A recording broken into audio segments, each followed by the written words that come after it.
Council Zindabad. Government Council Zindabad.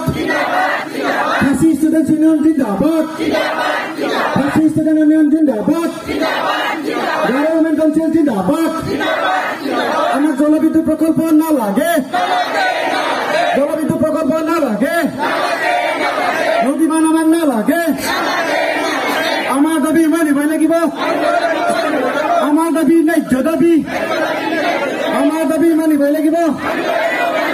We want justice. We want justice. No justice, no rest. No justice, no rest. Open Sarkar, hi, hi. Meghalaya Sarkar, hi, hi. Open Sarkar, hi, hi. Meghalaya Sarkar, hi, hi. We want justice. We want justice. Amar dabi maniboi lagibo. Amar dabi ন্যায্য dabi. Inkılap Zindabad. Inkılap Zindabad. Inkılap. ঠিক আছে পুলিশে বিদ্যুৎ প্রকল্প হওয়ার লগে যে আমার সম্ভাব্য যেমন ক্ষয়ক্ষতি কি হব পাৰে এই সময়ত আমাৰ ভক্ত ভক্তসকলে কিছু দাঙি ধৰিলে যে কথাটো হ'ল আমি ইয়াৰ যুগ যুগ ধৰি আমি বসবাস কৰি আছো আমি ইয়াৰ বায়ু পানী খাই আমি ডাঙৰ দৰে কৰিছো এতিয়া কথা হ'ল যে এইখন মাটি যদি বা এইখন জলবিদ্যুৎ প্ৰকল্প যদি হয় নিশ্চয় কৈছে যে আজি যে আমি এই গছৰ তলত জগি আছো এই গছৰ ওপৰতকৈ ইয়াৰ পানী হ'ব ইয়াৰ হোৱাৰ লগে লগে যে ইয়াত আমাৰ জৈৱ বৈচিত্ৰ্যকে আদি কৰি ইয়াত আমি যে খেতি কৰি আছো আমি ইয়াত আমি জীৱন নিৰ্বাহ কৰি আছো সেইখন নোহোৱা হৈ যাব গতিকে এটা ওপৰত এটা আমাৰ শ্ৰেণী এটা আমাৰ এটা যুগ এটা নোহোৱা হৈ যাব ইয়াৰ পৰা গতিকে সেই কথা আমি নিশ্চয় আমি হ'বলৈ দিব নোৱাৰো কাৰণ ইতিমধ্যে কৈছে যে আমি বিভিন্ন সময়ত আমাৰ এই যে আমাৰ ৰাভা সংঘৰ বা আমাৰ এই অসম মেঘালয় সংহতি অঞ্চলসমূহত চৰকাৰে বিভিন্ন ধৰণৰ তেওঁলোকৰ সেই পাহাৰৰ শিলকে আঁৰি কৰি বা অন্যান্য আমাৰ মাটি বাৰী বা বিভিন্ন আমাৰ পানী সকলো চকুত পৰিছে গতিকে আমি নিশ্চয় গম পায় যে ইতিমধ্যে যে সেই এডভান্টেজ আছাম .02 যে অসম ইয়াত বিভিন্ন উদ্যোগপতিসকলে ইয়াত অসমত বিনিয়োগ কৰিব বিচাৰিছিল আৰু সেই বিনিয়োগ কৰাৰ যে ফল বা বিনিয়োগৰ যে চকু এতিয়া আমাৰ ওপৰত বা আমাৰ সেই মাটিৰ ওপৰত পৰিছে গতিকে সেই কথা আমি নিশ্চয় অসমৰ মুখ্যমন্ত্ৰী ডক্টৰ হিমন্ত বিশ্ব শৰ্মা আমি দৃষ্টিগোচৰ কৰিব বিচাৰিছো কাৰণ এইখন এতিয়া নিশ্চয় গম পায় যে শ্ৰী ঘোগা আৰু আমাৰ যে সেই ব্ৰণ নদী সেই নদীৰ সংগমস্থলী সেই সংগমস্থলী ইয়াত আমি যুগ যুগ ধৰি আমি ইয়াত পিকনিক স্থলী বা ইয়াৰ বিভিন্ন ধৰণৰ আমি ইয়াত আহিছো ইয়াত আমি ইয়াৰ সৌন্দৰ্য উপভোগ কৰিছো ইয়াত হোৱাৰ লগে সেই সৌন্দৰ্য ইয়াৰ পৰা চিৰদিনৰ কাৰণে বিলীন হৈ যাব গতিকে আমি সেইটো নিশ্চয় বিচৰা নাই তাৰ লগতে নিশ্চয় কৈছে যে ইয়াত প্ৰায় আমি গম পাইছো যে ৬২ মিটাৰ ইয়াত হেনো ওপৰে ইয়াত এটা পকী দেৱালেৰে ইয়াত নিৰ্মাণ হ'ব গতিকে যদি সেইটো যদি কোৱা হয় যদি ইয়াত কিবা কাৰণে ইয়াত সেই পানী যে জমা কৰি আহিব সেই পানীখিনি কিন্তু আমাৰ এটা জল বোমাৰ ৰূপত ইয়াত পৰিণত হ'ব কোন সময়ত এইটো ভাঙি যায় কোন সময়ত গম পায় যে মেঘালয়ত বানপানী হোৱাৰ লগে লগে আমাৰ ইয়াত কেনেধৰণৰ আমাৰ বানপানী হৈ যায় গতিকে সেই কথালৈ আমি নিশ্চয় ইয়াৰ ভয়াৱহ আমি আজি ক'ব নোৱাৰিম ইয়াৰ ভয়াৱহ যেতিয়া ইয়াত বনাব যেতিয়া ভয়াৱহ যেতিয়া ইয়াত ভাঙি যাব তেতিয়া আমি নিশ্চয় তাৰ অনুধাৱন কৰিব পাৰিম গতিকে সেই কথা নিশ্চয় কলো তাৰ লগে লগে নিশ্চয় সকলোৱে গম পায় যে ইজিপ্তত এটা নীল নদী আছে আৰু সেই নীল নদীখনে যদি নাথাকিলেহেঁতেন সেই ইজিপ্তখন তাত মানে মৰুভূমিত পৰিণত হ'লহেঁতেন আমি নিশ্চয় ক'ব পাৰো যে আমাৰ সেই যে তিনিটা নদীৰ লগ লাগি ইতিমধ্যে শ্ৰী ভোগা আৰু ড্ৰোন ইয়াৰ পৰা গৈ যে আমাৰ সেই মোটামুটি আমাৰ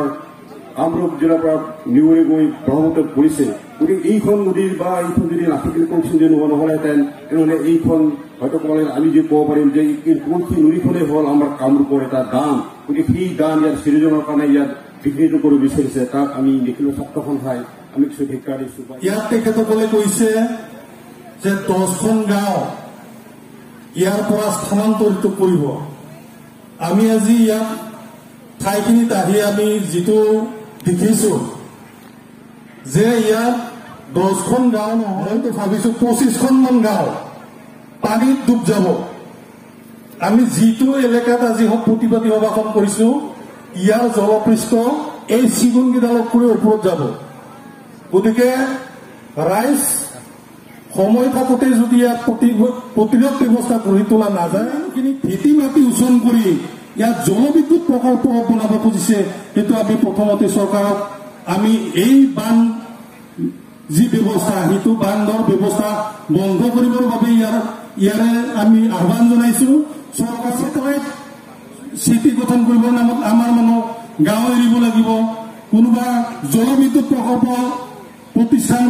বনাবৰ কাৰণে আমাৰ মানুহ ঘৰ বাৰী মাটি উচ্ছেদ হ'ব লাগিব এই কথা কেতিয়াও সহ্য কৰা নহ'ব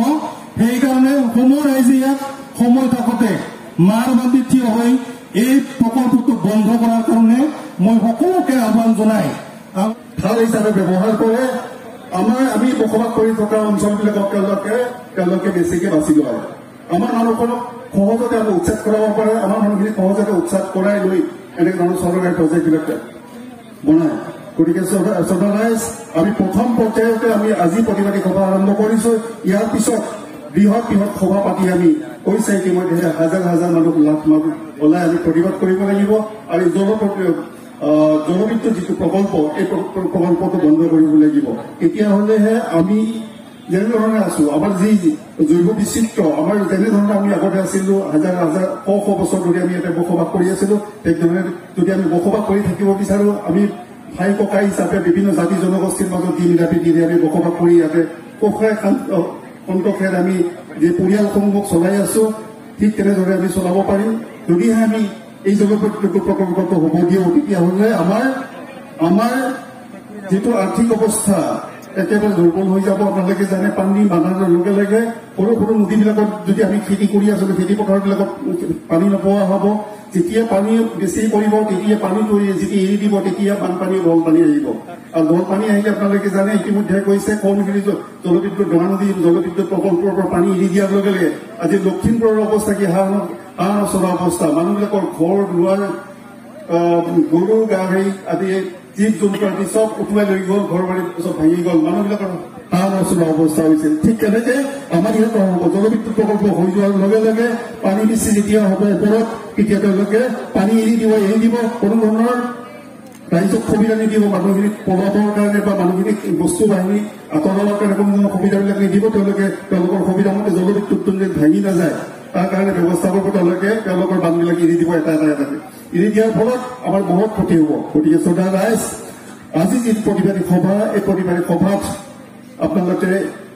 আজি যেনেধৰণে ওলাইছে ভৱিষ্যতে আমি এই প্ৰতিবাদী সভাৰ এনেধৰণৰ প্ৰতিবাদী সভা কৰিব লাগিব বিভিন্ন ধৰণৰ প্ৰতিবাদ কৰিব লাগিব অসম চৰকাৰ মেঘালয় চৰকাৰৰ লগত আলোচনা কৰিব লাগিব আলোচনা